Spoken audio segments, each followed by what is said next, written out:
quelque sorte, il va perdre, il va s'éclater automatiquement. C'est une porte ouverte aux incontinences. Là, il faut le réapprendre comment sauter en expiration. Voilà. C'est ça justement pour ne pas avoir une force sur le périnée. C'est de refaire un verrouillage à l'effort. Il faut apprendre à faire un verrouillage à l'effort. C'est très important pour ça. Et pour ce qui est du périnée, elle a dit, ma collègue Madame Toumi, que le périnée doit être entretenu durant toute la vie.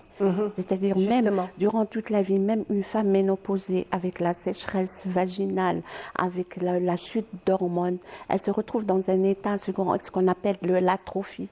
Et c'est un problème qui est engendré par pas mal de femmes qui ne trouvent pas où parler, même ils ne trouvent pas de solution. Alors qu'une bonne rééducation du périnée peut régler ce problème. Justement, en parlant de rééducation, donc on sait très bien que pendant la grossesse, on peut avoir, on va dire, diverses douleurs.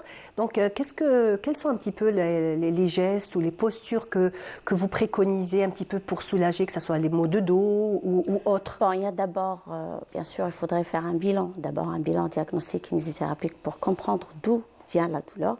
Maintenant, c'est une douleur parce que même avant une grossesse, il y a des mamans qui souffrent de problèmes du dos et après la grossesse, elle va aggraver cette douleur-là. Et là, il faudrait être sûr d'abord qu'il n'y a pas de contre-indication pour la physiothérapie. La physiothérapie, chez nous les kinés, c'est un ensemble c'est-à-dire d'électrostimulation, ultrasons, etc. Donc c'est c'est de la physiothérapie, donc en termes de douleur, c'est des antalgiques en quelque sorte, pour céder la douleur. Donc on commence par une physiothérapie, après il faut leur apprendre comment respirer, parce qu'il faut dire ce qu'il en est, il y a pas mal de personnes qui ne savent pas respirer. Si on va vous demander d'inspirer, d'expirer, vous allez inverser la commande.